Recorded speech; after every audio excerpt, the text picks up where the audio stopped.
రాకాలోకంకి స్వాగతం. ఈ కంటెంట్ మీకు నచ్చినట్టయితే లైక్ చేయండి, మీ బంధుమిత్రులకు షేర్ చేయండి. ఇప్పటి వరకు సబ్స్క్రైబ్ చేసుకోకపోతే సబ్స్క్రైబ్ బటన్ని నొక్కండి, అదేవిధంగా బెల్ ఐకాన్ని కూడా తప్పనిసరిగా నొక్కండి. జై హింద్ మిత్రులారా.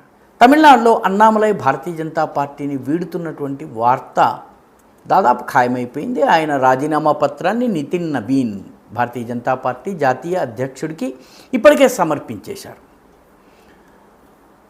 అన్నామలై నిర్ణయం సరైనదా కాదా, ఇది మన ముందున్న ప్రశ్న. అన్నామలై వాస్తవానికి ఆయనకు అన్యాయం జరిగిందన్న విషయంలో ఏ సందేహము లేదు.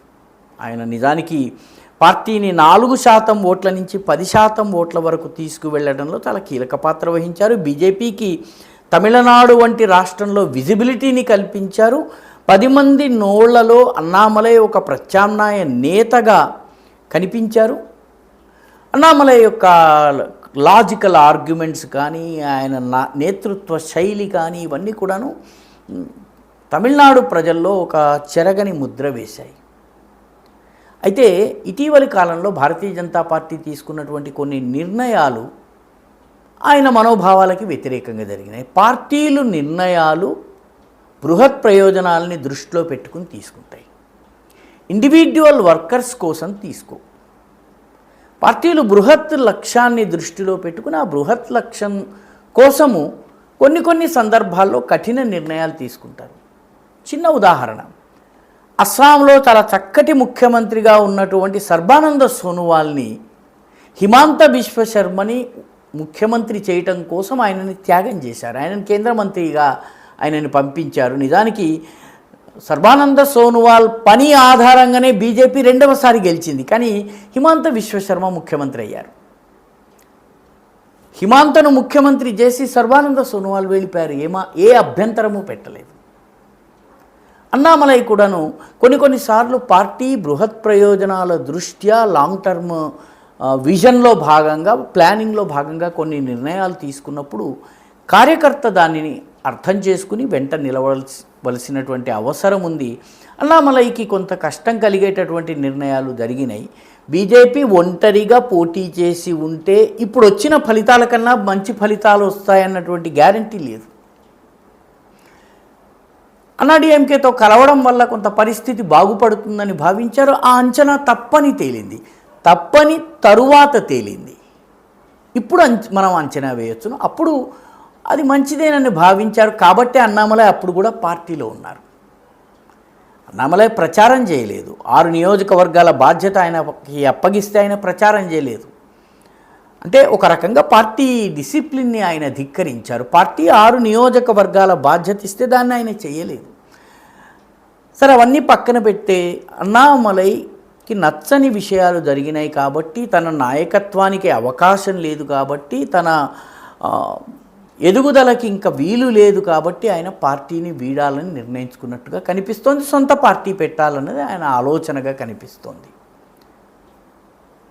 ఇలాంటి పరిస్థితే 1995-96లో ఒక నాయకుడికి వచ్చింది.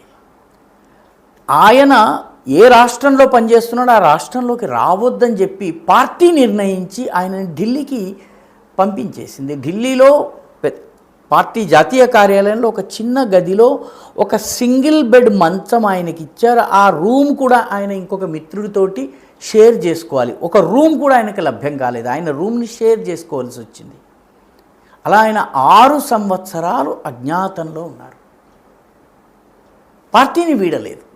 ఆయనకి వ్యతిరేకమైన నిర్ణయం, అన్ని రకాలుగా ఆయనకి ఇబ్బందికరమైన నిర్ణయం, కానీ ఆయన పార్టీని వీడలేదు. ఆయన పార్టీలోనే ఉన్నారు. పార్టీ కార్యాలయంలోనే ఉండి రకరకాల పనులు చేశారు. ఏ పనిస్తే ఆ పని చేశారు. 2001లో ఏ రాష్ట్రం నుంచి ఆయనను పంపించారు ఆ రాష్ట్రానికి ఆయనని మళ్ళీ తిరిగి పంపాల్సి వచ్చింది. పంపిన తర్వాత ఆయన ముఖ్యమంత్రిగా వెళ్ళారు. 12 సంవత్సరాలు ముఖ్యమంత్రిగా పనిచేశారు. ఆ వ్యక్తి ఆ తరువాత, అంటే ఒకప్పుడు సొంత రాష్ట్రంలో ఉండడానికి వీల్లేదని 5 సంవత్సరాలు అజ్ఞాతవాసానికి పంపబడిన ఆ నాయకుడి పేరేంటి? నరేంద్ర దామోదర్ దాస్ మోదీ. తర్వాత ఆయన ప్రధానమంత్రి అయ్యారు. ఇప్పటికీ ప్రధానమంత్రిగా కొనసాగుతున్నారు. దాదాపు 25 సంవత్సరాల సుదీర్ఘ రాజకీయ పదవులు, అధికార పదవుల్లో 25 ఇయర్స్ కంటిన్యూస్లీ ఓటమి లేకుండా ఉన్నటువంటి నాయకుడు. కాబట్టి అన్నామలైకి వ్యతిరేకమైనటువంటి నిర్ణయాలు జరిగినట్టయితే, ఆయన ఎదుగుదలకి అవరోధమైనటువంటి నిర్ణయాలు జరిగినట్టయితే పార్టీ వీడడం తప్పు. ఎందుకంటే అన్నామలైని ఎవరు వెల్కమ్ చేస్తారు? డిఎంకే రానివ్వదు. అన్నా డిఎంకేలో అన్వాంటెడ్. విజయ్ పార్టీలో ఆయన ఏ హోదాలో వెళ్తారు, ఎలా వెళ్తారు? ఆయన సిద్ధాంతగతంగా మిగతా ద్రవిడ పార్టీల్లో ఉండగలరా? కాబట్టి సొంత పార్టీ పెట్టాలి. సొంత పార్టీ పెడితే ఆయన వెంట ఎవరు వస్తారు? భారతీయ జనతా పార్టీ కార్యకర్తల్లో ఒక 30% మంది రావచ్చు. 70% కోర్ పార్టీలో ఉంటారు. ఎందుకంటే వీళ్ళు 0 సీట్లు ఉన్నప్పుడు, 0% ఓట్లు వచ్చినప్పుడు కూడా బీజేపీతో ఉన్నవాళ్ళు కాబట్టి అటువైపు వెళ్ళేవాళ్ళు ఉండరు. అటువైపు బీజేపీ నుంచి బయటకు వెళ్ళినటువంటి నాయకులందరూ, అది ఉమాభారతి కావచ్చు, మదన్లాల్ ఖురానా కావచ్చు, కళ్యాణ్ సింగ్ కావచ్చు, చాలా సుప్రసిద్ధ నాయకులు, అన్నామలై కన్నా సుప్రసిద్ధ నాయకులు, వాళ్ళందరి పరిస్థితి ఏమైంది? కాబట్టి అన్నామలై పార్టీ పెడితే బీజేపీలోని ఒక చిన్న వర్గము తప్ప ఆయన వెంట ఎవరు నిలబడే పరిస్థితి లేదు. రెండవ ముఖ్యమైనది, పార్టీని నడిపించేందుకు కావలసిన ఫైనాన్షియల్ వేర్విదల్ సామగ్రి, సరంజామా ఆయన దగ్గర ఉందా? 5 సంవత్సరాలు నడిపించాలి. ముఖ్యంగా ఏదో 1 ఏడాది 2 ఏళ్ళు నడిపించటం కాదు, 5 ఇయర్స్ పార్టీని నడిపించాలి. 5 ఇయర్స్ ఒక పార్టీని నడిపించాలంటే సంవత్సరానికి 50 కోట్లు ఖర్చు అవుతాయంటే 250 కోట్లు కనీసం కావాలి. ఎందుకంటే ఎన్నికలు ఇప్పుడే అయ్యాయి, ప్రభుత్వం ఇప్పుడే వచ్చింది. ఈ ప్రభుత్వం ఉండడము పడిపోవడంలో అన్నామలై పాత్ర ఉండదు. ఎందుకంటే ఆయన ఎమ్మెల్యే కాదు, ఆయన పార్టీకి ఎమ్మెల్యేలు ఉండరు. బీజేపీకి ఉన్న ఒక్క ఎమ్మెల్యే కూడా ఏమీ చేయలేదు. బీజేపీకి నష్టం ఏం జరుగుతుంది? ఉన్న ఒక సీటు, అది ఉండొచ్చు, ఉండకపోవచ్చు. కాబట్టి ఈ పార్టీని కనుక ఏర్పాటు చేస్తే 5 సంవత్సరాలు పార్టీని ఎలా సస్టైన్ చేస్తారు? 1 మ్యాన్ షోగా పార్టీని సస్టైన్ చేయాలంటే సినిమా స్టార్ అయి ఉండాలి. సినిమా స్టార్లు, అది విజయో, పవన్ కళ్యాణో, ఇంకొకరో అయితే, విజయకాంతో అయితే పార్టీని సస్టైన్ చేయగలరు. ఎంతో కొంత గ్లామర్ అసోసియేట్ అయ్యి ఉంటుంది. కాబట్టి అన్నామలైకి ఇప్పుడు వేదిక కూడా రాదు.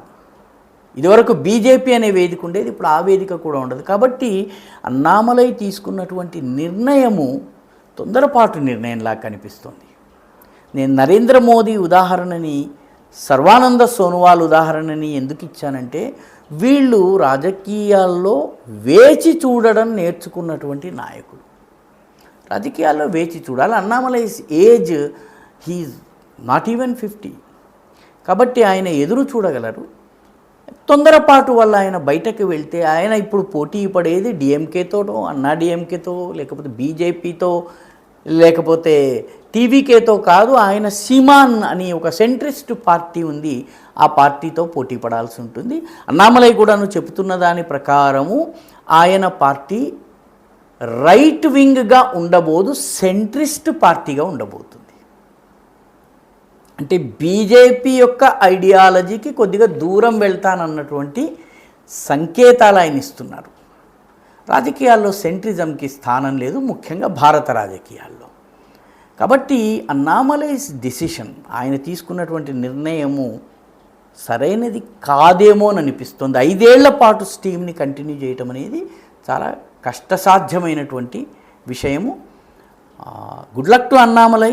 గొప్ప నాయకుడు, మంచి ప్రజాదరణ ఉన్న నాయకుడు. అన్ని పార్టీలు ఆయన చూసి భయపడ్డాయి. కానీ ఈ నిర్ణయం బహుశా ఆయన రాజకీయ జీవితానికి చాలా పెద్ద తప్పిదమేమోనని నాకు అనిపిస్తోంది.